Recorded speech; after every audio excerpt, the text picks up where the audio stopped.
We had 8 matches on the cards, and of those 8 matches, 5 ended in a stalemate. We'll be taking a look at what happened in those matches. Also, we'll be taking a look at the squad that has been selected, or rather been called to camp by Harambee Stars, the head coach, that is Jacob Ghost Mulee, ahead of the Egypt and Togo fixtures that will be coming over on the 25th and the 29th of March. Joining me tonight to take stock of what transpired in round 16 of the FKF Premier League is none other than Cedric Musumba. Good evening, Cedric.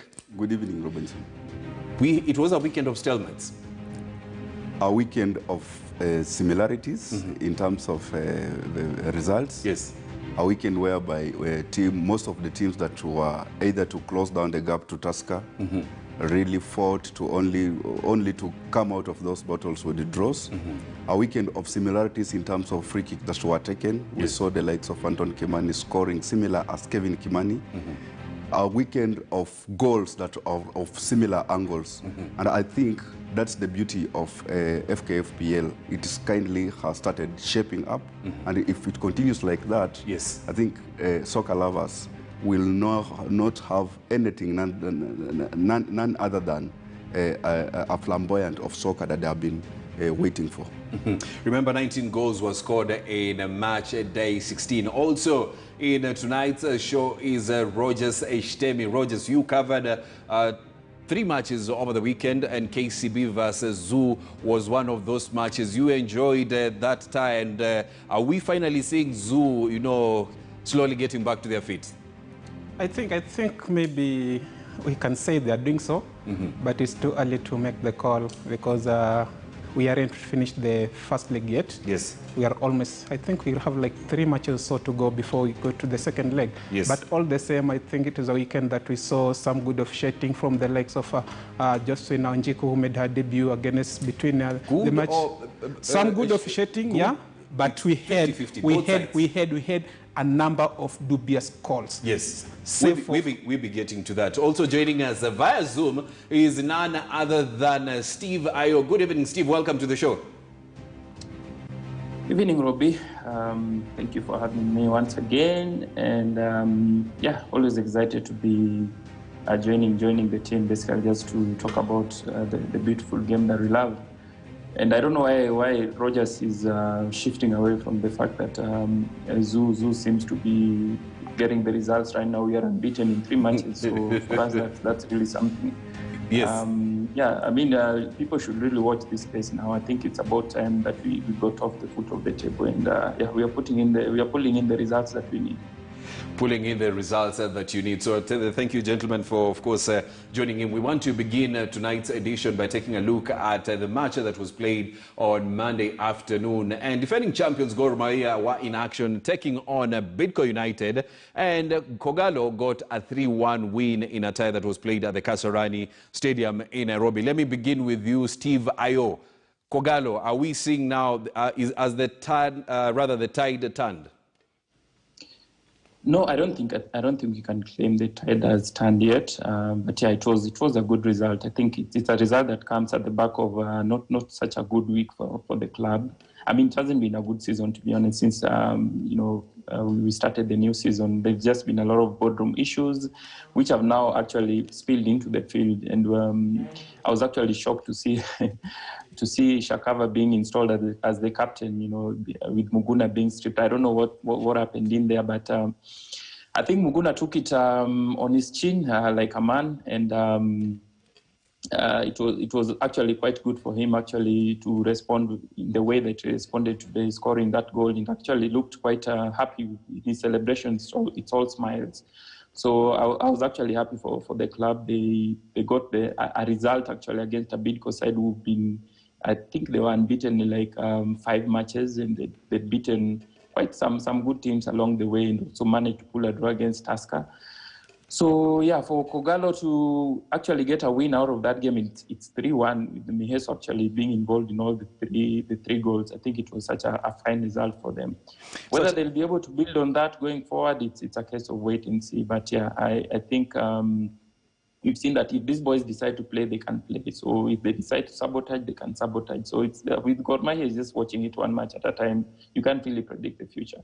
Of course, a case of let's wait and see whether the tide has turned. Roger Sistemi, when you take a look at this Gor Mahia side, right now 14 games are played, 22 points to their name, 7th on the log, and getting that 3-1 win against Bidco United. Take a look at some of the players in this style, like the likes of the former captain, that is Kenneth Muguna. He was on the score sheet. Clifton Mies, of course, getting involved in the 3 goals. And you have the likes of Silva scoring his 2nd goal for Gor Mahia. What do you make of the win for them? Robbie, they might be getting slowly back into the party, but the fact remains, and you'll have to agree with me with this one, this Gor Mahia squad is one of the weakest squad in the recent years, because it will be so saddening for some of these KPL teams to allow Gor Mahia to come back into it and then eventually win the league. Because I don't see, they have some quality here, but this is not a strong team. It has all issues, a lot of issues into the team that has actually been curtailing their performance. More so recently, just saw how there was a change of guard in the captaincy. I remember Shakava was with this team some years back. He won a lot of titles with the club, but the same issues that they had, they are the same issues that are surfacing right now. So I don't understand what made Shakava to accept the captaincy, because already I understand from where he sit, principality of Kenneth Muguna is one of the reasons maybe why he was stripped of that captaincy, because he was not succumbing to the pressure from the management. He was fighting for the players' right. So maybe he has been used generally as the sacrificial lamb, but his quality is there for everybody to see. Before I come to Cedric, let me ask you, how would you compare this Gor Mahia side against the likes of the Gor Mahia that played in 2015, 2016, 2017, 2018, and 2019? These are a shadow of the Gor Mahia we know. And like I've said, and I'll insist on that, it will be so disappointing for the likes of Tusker, FC Leopards, and KCB to allow Gor Mahia to get back into this and eventually win the title. It will be celebration mode, of course, for the Gor Mahia family and the Green Army and at large, because most people believe that the team doesn't have that ability, doesn't have that quality maybe to win the title this year. So if they do so, then it will be a big bonus to the team and their fans. Cedric, I'm coming to you in a bit. But after the tie, Gor Mahia coach, that is Vaz Pinto, said that in the last matches that they failed to win, what lacked was luck. And today, luck was on their side. Let's listen in. They always give 200%. It's not only today. And it's not important for me only. It's important especially for Gor Mahia, for the fans of Gor Mahia. Because, you know, this time is difficult for all people in football. We don't have the fans. The teams don't have money because they can't be in the stadium. But this is time to be together. It's time to look forward, to look for our problems before we have, and give confidence for these players because they have quality. Our schedule now is a little bit better. And this game, of course, gives confidence because when we win, always give confidence. But what I feel in the other games, what I felt was sometimes we don't have the luck in our side. Like today, opponent scored the first time, kick the ball for our goal. One ball on target, 1 goal. And this is difficult for us, but the team played very well. Of course, the Portuguese tactician in charge of Gor Mahia, Vaz Pinto, saying that he feels sometimes luck has not been on their side. Cedric, what do you have to say about Vaz Pinto's comments on luck not being on their side? It's a sound of a coach who doesn't have confidence with his team. You see, it's the first time I'm getting from a sequence of coach fraternity that have been accredited to Gor Mahia, coming on to us and telling us that they only rely over-rely on luck. If luck doesn't come on their side, they start succumbing to defeat. And I think that's the wrong way as a coach to start really assuming in a magnitude of a competition that Gor Mahia is facing. Remember, this is a team that is there to defend their title. It's a team that doesn't know anything other than winning title. And if you start talking of luck, it seems like you are pulling down their confidence and you're like telling them that you go there, if you happen to win, it will be as well as good. If you don't happen to win, then it will be also be attributed the luck. The element of luck in Gor Mahia should be an past test, because remember, there's a time when Gor Mahia was really coming into the field. There was no any other talk other than Gor Mahia coming out of that battle with 3 points. Yes. If no 3 points, the worst they can get is a draw, which is 1 point. But right now, we are talking of Gor Mahia being led by their coach, going into the pitch knowing that, okay, we are going to face a team that can also either beat us, which is a very, and more so, he's talking of luck against a team of Bidco magnitude. Yes. I know Bidco had upsetted other teams, but it's not this time round for a Gor Mahia magnitude to start thinking of going into the pitch, also happening to attribute their win to luck. And more so, I think Bidco would have taken a point out of this particular battle, simply because they played very well. If not, flimsy and some kindergarten kind of mistake being made by their goalkeeper and their defensive line, I think they were the first team to score, which now, if they would have managed that particular game very well, yes, they would either have come out of this game, if the worst they could have collected would have been a draw of 1-1. And by that I mean being attributed to a very good free kick taken by Miheso. Yes. And again, that free kick also, it cannot be seen as the best free kick, simply because the poor positioning of the same goalkeeper. Yes, that is where I wanted to go. What do you make of Adisa Omar's performance this afternoon? Remember, this is a gentleman that was in between the sticks for Harambee Stars when we faced South Sudan. And it's good that that has really come before Harambee Star faces Egypt and serious Togo. final competition. Yes. And yes. remember, we talked about this. These players that you are bringing in, yes, they have not shown us the competitive edge that it requires to be between the stick. Remember, our talk has always been that any team to perform, the arrangement and the really eyesight of the team is attributed to the goalkeeper. How the goalkeeper commands that team will make that team called the defense line. Actually, it's being arranged by the goalkeeper. The goalkeeper who sees everyone in that particular position, and any call that he makes up a team solid at the back. At the moment the goalkeeper stops communicating to this defensive line, yes, that he started inviting those kind of attack that Adisa was facing. And more so, I saw also some instance whereby he leaves his line and he doesn't touch the ball. Yes. Those are the basics that the goalkeeper all over across the world, they should be actually aligned to. At the moment you leave your line, ensure that you touch it, put a deflection on that particular ball to throw that ball away the eyesight of any attacking opponent. But that was not really happening with the Adisa. And I think those are the things that invited problems in his area that resulted to goals. Cedric, let me ask you, do you feel, and this is before we listen to what Bidco coach Anthony Ahulia had to say, do you feel like him being dropped from the national team, Harambee Stars, remember the squad was named on Saturday, did this affect his performance? Briefly. I clearly don't feel that might have been the cause. It's only because he's still immature to be in that particular stage. Remember, that stage is quite calling. It's a stage full of pressure. And I think him coming from there, there's two attributed angles on that particular case.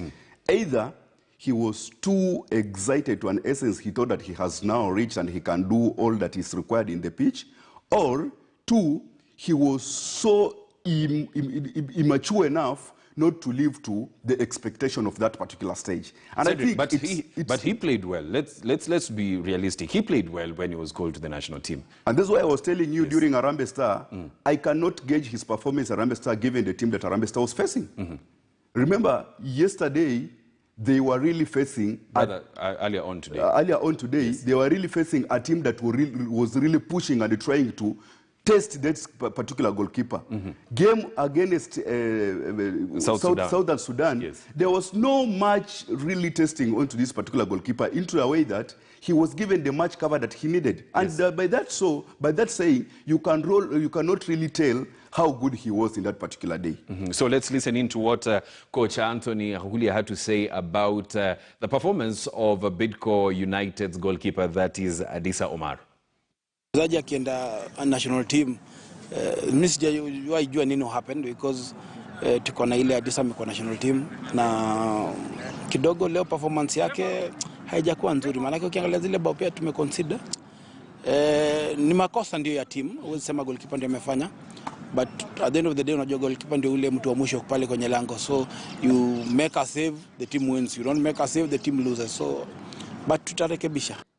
Kulingana na mimi I think imemwathiri kiakili kidogo juu ukilinganisha huyu Adisa amecheza leo na yule Adisa tumeona kwenye game ya Tusker ya Sofapaka yule.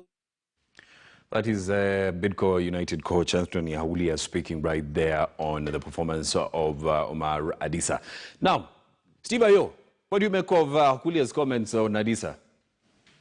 No, I think he was honest enough. I don't think anyone would have said it any better. Sometimes when a player has a bad day in the office, you just have to call it out. There's no need for sugarcoating it. And yeah, he had a very, very terrible day in goal. It was the goal that he conceded. The last one that Muguna scored, I don't know what he was doing there. Didn't cover himself in glory. Schoolboy errors, schoolboy goalkeeping. He was terrible. I don't think there's anything else that can be said about him. So he needs to go look at himself, really, because with that kind of performance, I don't think he'll be getting a sniff into the national team. So he did himself a lot of disfavor from his keeping today.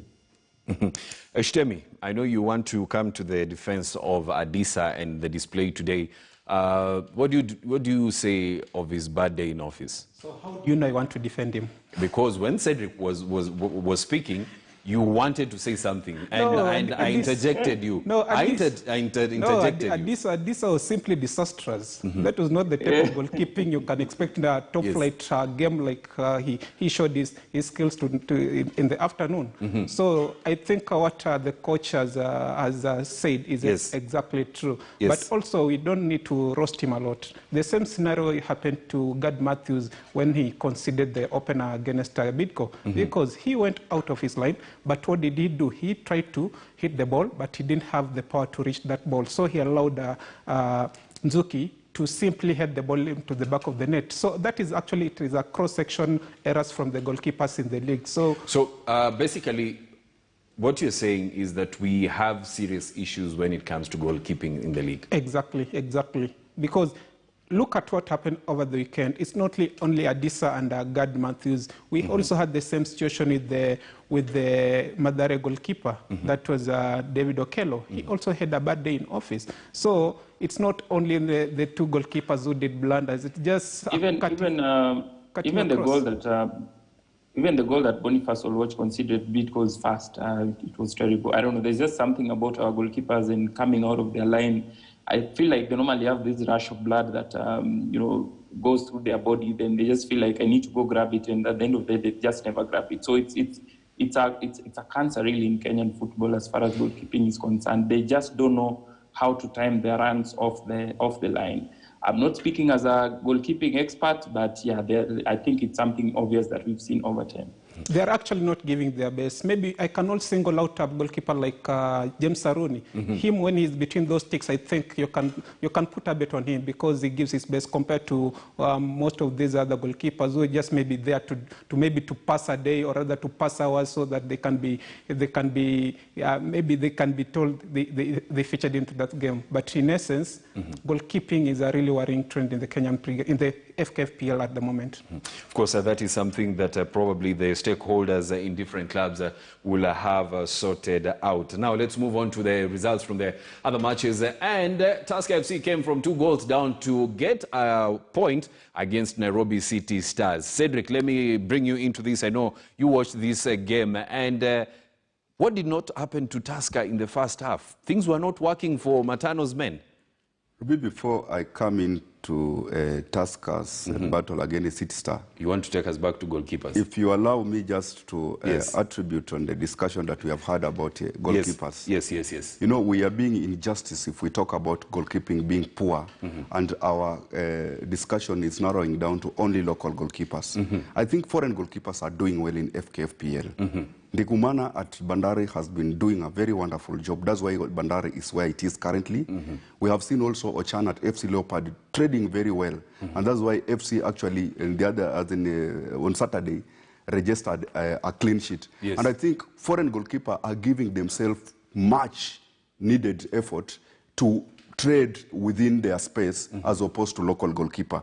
And I think it's high time local goalkeepers start looking into themselves and maybe rethink about it. How comes teams are going for foreign goalkeeper as opposed to local goalkeepers? And I think it's a question also that should be directed to their as in goalkeeping, Kenya local goalkeeping coaches, fraternities. Yes, let's get to Tusker versus City Stars. City Stars was the home team, of course, getting a 2-2 draw against Tusker FC. And in this, of course, Kimani scoring a brace in that tie. City Stars is a good team. And I will tell you what City Stars actually, and the effort and how difficult it was for FC Leopard to crack. That was a week before yesterday. It is a kind of a team that will really bringing that flavor that we have been discussing about into this particular league. And this is a team that is manned with some of the experienced players who knows where to be, who knows what to do at the right time. And on this scenario, I'm talking about the likes of Anton Kimani. This is a lad who gave City Star 2 clean goals. It's only about poor ball management that made Tusker to come back into this particular match. But if they will have managed their game very well, I think City Star will have come out victoriously. We have the likes of Oliver Maloba in this particular team, the likes of Kevin Okumu in this particular team. Yes. We are talking about Ida. This, even if you see the kind of runs that they were making, look at how the assist that Ida gave actually Anton Kimani their second goal. It was an assist that it can either be close to whatever that we people really talk about if it comes to the terms of world-class kind of assists. Yes. And it is a team that they just needed to really tighten some bolts here and there and try to make their team to solidify and protect those loops that they are really inviting at their back. Yes. Because in most circumstances, you realize they always go ahead and allow a team to come back and either draw or even lose. It's a team that if it can go ahead very fast and manage their game, they would have been maybe in the top 4 team in this FKF PL league that they are really trying to push. And it's a team that can also challenge for the trophy. Yes, Steve Ayo, Moko Kimani has been very, very influential at this City Stars side. And it has often showed why they treasure him that much. Yeah, sorry, I was just laughing at Sedo's suggestion that City Stars can challenge for the title. I think he's getting overexcited. I'm looking at. To be honest, Steve Ayo, City Stars really began the season very well. We thought that, if they continue with that run of results, we thought that's when it began the show. Remember, we began the show after just the first weekend of the FKF PL, and we thought if they continue with these results, probably they might be somewhere. And Shtemi will bear me witness in this. But continue. I don't know what beginning of the season very well means, because they only had one win until they beat Bandari 2-0. Then I think they went for like 8 matches without any victory. Then they went ahead and beat Zukericho, Western Steamer, and Madara United 3 games in a row.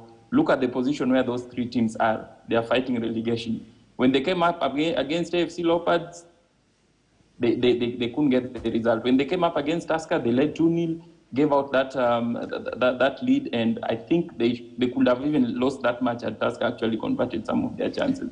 I'm not saying they are bad. I think so far they are punching above their weight, because they are a promoted team. I mean, despite the fact that they have experience, they have the likes of Kimani Muki, who I think has been one of the star players of the season so far individually. But as a team, I don't think they've ticked yet, because looking at the results, I mean, they only have 5 wins, and it's against teams that are actually struggling right now to string in some results. Having said that, with Kimani, I think that's the question that you asked. I think he's doing really well. He's like that fine wine, the fine wine that gets better with age. Yes. And he's lifting up that team so far. I think he's been one of the best players we've had in the league so far this season. Robertson. Yes, Cedric. I don't think if Steve is being so justice to City Star if he say that Anton Kimani is rated among the best player, and at the same time he's cascading City Stars of languishing and not able to challenge the league. How can a team not able to challenge the league produce the best player? Thank you. So let's, Shtemi, let me come to you, and we are still on this City Stars versus Tusker. Tusker, of course, they're showing this pedigree of being title contenders, and of course they want to run away with the title. Things were not working for them in the first half, but in the second half they showed that, you know what, if we can't win, let's sneak out a draw. I think I'll go the different way as against my colleagues here, because Tusker had the chance as well to win the game. Yes. Because once Matano made those changes after the break, the introduction of one experienced Humphrey Mieno and Zakaria as well as Crispin Onyango. Those are the key players who changed the game totally for the Brewers. And you see, they could have even won this match had the referee made a call on the handball against one Abdallah Salim Shitu, yes. But he just waved away the appeal from the Tusker players. But I think, as we speak, those are some of the results that will determine the character of a champion. Because when you are down, ensure yes. you don't drop all the 2 points, and that's exactly what Tusker has been doing. Even if they are struggling, they end up getting that 1 point that is going to be very, very influential in their title campaign. So I believe Tusker still remain some of the strong title contenders this season, thanks to the tactical expertise of one Robert Matano, who always knows the right time to make the substitute and which player he has to bring in, because that is actually how he has been winning his last few matches in the league. Yes, gentlemen, let's take a short break. When we come back, of course, we'll be taking a look at what transpired between Mathare United and Posta Rangers. Very some weird goals in that game, and also we'll be taking a look at the other results from the weekend. That will be after the break.